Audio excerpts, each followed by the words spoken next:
इस खबर के प्रायोजक हैं पूजा श्री डिटर्जेंट पाउडर व केक।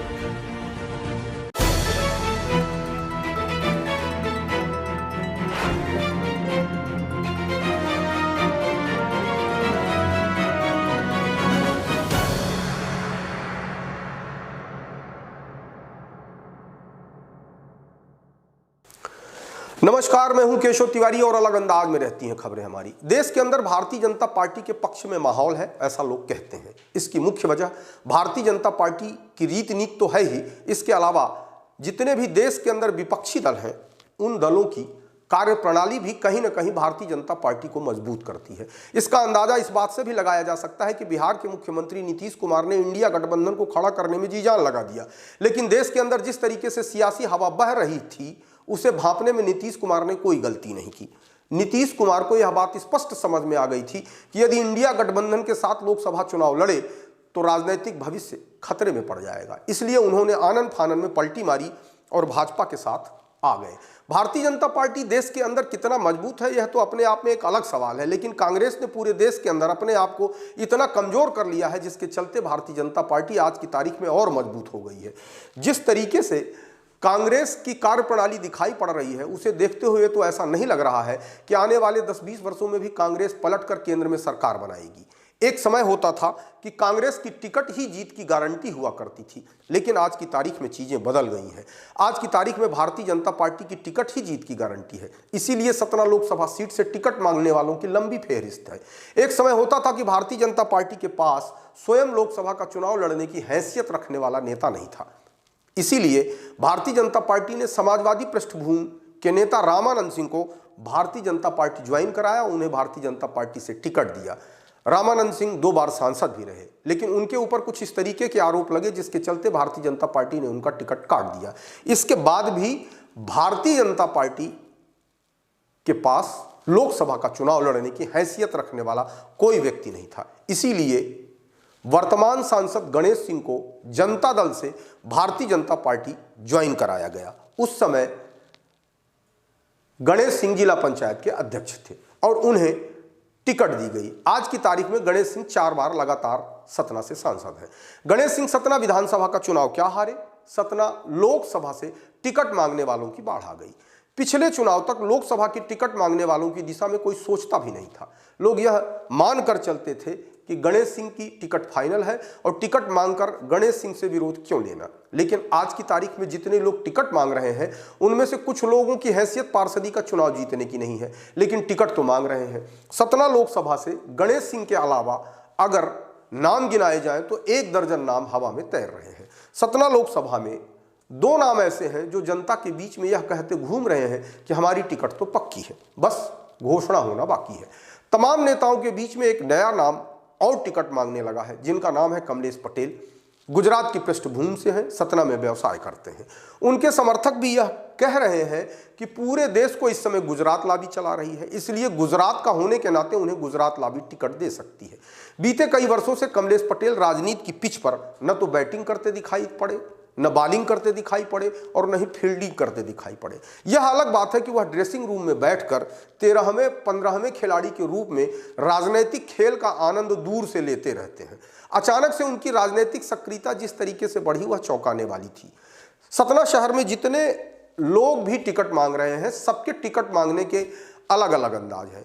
कोई वॉल पेंटिंग करा के टिकट मांग रहा है, कोई व्यापारियों के माध्यम से टिकट मांग रहा है, कोई गुजरात लॉबी के माध्यम से टिकट मांग रहा है, कोई स्वास्थ्य शिविर लगा के टिकट मांग रहा है, कोई नानाजी देशमुख के नाम का वास्ता देकर के टिकट मांग रहा है, कोई विद्यार्थी परिषद का वास्ता देकर टिकट मांग रहा है, कोई हिंदूवादी संगठन का वास्ता देकर के और उनसे निकट संबंध होने के नाते टिकट मांग रहा है,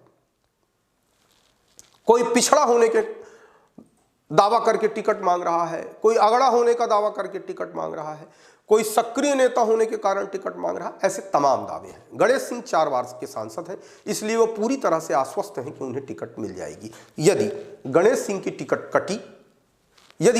टिकट किसी कारणवश कटी तो दूसरा महत्वपूर्ण दावेदार कौन हो सकता है।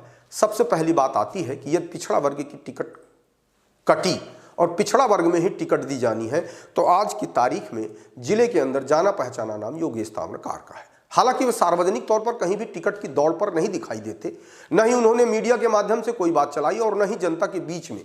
यह अलग बात है कि भारतीय जनता पार्टी उनके बारे में कुछ सोच ले और उन्हें टिकट दे दे तो योगेश ताम्रकार मना भी नहीं करेंगे और पूरी ताकत के साथ चुनाव लड़ेंगे। इसके अलावा पिछड़ा वर्ग से 2 बार के पिछड़ा वर्ग आयोग के सदस्य रह चुके लक्ष्मी यादव भी टिकट मांग रहे हैं। अमरपाटन से विधायक रह चुके पूर्व मंत्री जो पिछला विधानसभा चुनाव हार गए, उसके बाद भी लोकसभा का टिकट मांगने पहुंच गए। मजेदार बात तो यह है कि जो व्यक्ति जीवन में कोई चुनाव नहीं जीत पाया, उसका नाम है मनसुख पटेल, वह भी टिकट मांग रहे हैं। राजनीतिक विश्लेषक इस बार कुछ इस तरीके की भी हवा फैला रहे हैं कि रीवा से इस बार पिछड़ा वर्ग को टिकट दी जाएगी। यदि रीवा से किसी पिछड़ा वर्ग को टिकट दे दी गई तो सतना की टिकट बदल सकती है। ऐसे में सतना के पूर्व विधायक शंकर लाल तिवारी भी दावा कर रहे हैं। इसके अलावा भारतीय जनता पार्टी के प्रदेश कार्य समिति के सदस्य अरुण द्विवेदी तथा नरेंद्र त्रिपाठी भी टिकट की दौड़ में बने हुए हैं। सतना को कुछ लोगों ने अनाथ जिला समझ रखा है।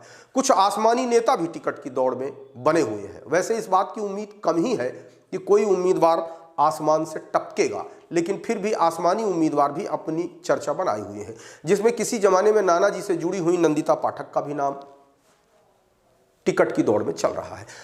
हालांकि इसके पहले भी नंदिता पाठक का नाम विधानसभा और लोकसभा के लिए कई बार चलता रहा है, लेकिन आज तक उन्हें टिकट मिली नहीं और उम्मीद की जा रही है कि उन्हें मिलेगी भी नहीं। अब कोई बहुत बड़ा संयोग बन जाए तो अलग बात है। वैसे इस बात की संभावना कम ही है कि जो व्यक्ति 5 साल अपने दरवाजे से जनता के बीच में संपर्क करने भी न जाए, जनता के सुख दुख में भी शामिल न हो और सीधे आसमान से टपके और उसको टिकट दे दी जाए, भारतीय जनता पार्टी में ऐसा बहुत कम संभव है। अब अगर इनसे यह पूछ लिया जाए, अगर नंदिता पाठक जी से पूछ लिया जाए कि सतना लोकसभा में कितने वोटर हैं, कितनी पोलिंग बूथ है, तो शायद नंदिता पाठक यह भी नहीं बता पाएंगी, लेकिन टिकट इन्हें भी चाहिए। इसी तरीके से अभी कुछ दिनों पहले आसमान से एक और महिला सतना में टपक गई, जिसका नाम लेना भी मैं उचित नहीं समझता, क्योंकि मुझे ऐसा लगता है कि मैं अगर उनका नाम लूँगा तो उनकी शोहरत बढ़ जाएगी। उनके बारे में यह कहा जाता है कि उनके एक हिंदूवादी संगठन के एक राष्ट्रीय स्तर के पदाधिकारी से अच्छे संबंध हैं, इसीलिए उन्हें टिकट मिल जाएगी। अब सवाल यह उठता है कि इस महिला ने हिंदूवादी संगठन के लिए किया क्या है, इस महिला का हिंदूवादी संगठन से क्या नाता है, क्या रिश्ता है, इस तरीके के तमाम सवाल हैं।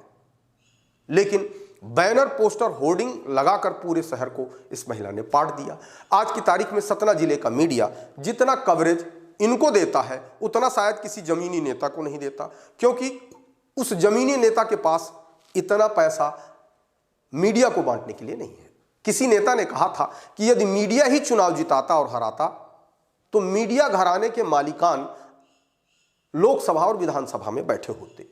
जो जमीनी नेता होते हैं उन्हें बहुत मीडिया की परवाह नहीं करनी चाहिए और न ही मीडिया उनका कुछ बना बिगाड़ सकता है। लेकिन जो वातानुकूलित कमरे में बैठकर टिकट मांगने वाले लोग हैं, उन्हें ऐसा लगता है कि मीडिया संस्थानों में चंद टुकड़े फेंक कर जनता के बीच में अपने बदरंग चेहरे को चमकाया जा सकता है। इस देश में इंदिरा गांधी चुनाव हार जाती हैं, इस देश में अटल बिहारी वाजपेयी चुनाव हार जाते हैं, इस देश में राहुल गांधी चुनाव हार जाते हैं, इस प्रदेश में दिग्विजय सिंह चुनाव हार जाते हैं, इस प्रदेश में नरोत्तम मिश्रा भी चुनाव हार जाते हैं। चुनाव जीतना इतना आसान काम नहीं है। कुछ लोगों को यह लग रहा है कि भारतीय जनता पार्टी की टिकट मिल गई और वह चुनाव जीत जाएंगे। विधानसभा में भी बहुत सारे लोगों को टिकट मिल गई थी और विधानसभा के चुनाव में जिस तरीके से भारतीय जनता पार्टी की लहर थी, उस लहर में भी जो लोग चुनाव हार गए, उससे इस बात का अंदाजा लगाया जा सकता है कि भारतीय जनता पार्टी की टिकट ही जीत की गारंटी नहीं है। उसके लिए चाल, चरित्र, चेहरा होना भी जरूरी है। छल फरेब और प्रपंच से चुनाव नहीं जीता जा सकता। यदि किसी को यह भ्रम है कि पैसा बांटकर चुनाव जीता जा सकता है, शराब बांटकर चुनाव जीता जा सकता है, तो जितने लोग चुनाव हारे उन लोगों ने विधानसभा चुनाव में कोई कोर कसर नहीं लगाई थी। जितना पैसा बांट सकते थे पैसा बांटा, जितने रुपए बांट सकते थे रुपए बांटे। तमाम मंत्री अगर चुनाव हार गए तो इससे आप अंदाजा लगा सकते हैं कि जनता कितनी होशियार है। अगर स्वास्थ्य शिविर लगाकर ही लोग सांसद और विधायक बन रहे होते तो देश के अधिकांश डॉक्टर लोकसभा और विधानसभा में बैठे होते। जो व्यक्ति जनता के बीच में काम करता है उसे जनता पसंद करती है। पिछले लोकसभा चुनाव के दौरान भी मध्य प्रदेश के अंदर 28 सीट भारतीय जनता पार्टी जीत गई थी, लेकिन छिंदवाड़ा से नकुल नाथ को नहीं हरा पाई। उसकी एक सीधी सी वजह है कि नाथ परिवार हमेशा जनता के सुख दुख में खड़ा रहा, छल प्रपंच नहीं किया, स्वास्थ्य शिविर नहीं लगाए।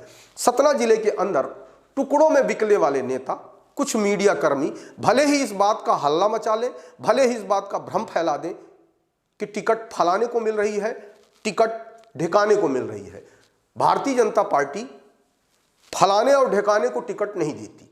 भारतीय जनता पार्टी उस व्यक्ति को टिकट देती है जिसने जमीन में संघर्ष किया हो, जिसका जनता के साथ सरोकार हो, जो जनता के बीच में रहता हो। टिकट भारतीय जनता पार्टी उसे देती है। लोग भ्रम में न रहें कि टिकट उन्हें मिलने वाली है, और टिकट मिल भी गई तो जीत का सफर इतना आसान नहीं होगा जितना लोग समझ रहे हैं। आपको हमारी खबरें कैसी लगती हैं? कमेंट बॉक्स में आके कमेंट कर सकते हैं, लाइक कर सकते हैं, शेयर कर सकते हैं। और यदि आप विशाल खबर चैनल को देख रहे हैं और अभी तक आपने विशाल खबर चैनल को सब्सक्राइब नहीं किया है तो विशाल खबर चैनल को सब्सक्राइब कर हमें अपना आशीर्वाद जरूर प्रदान करें।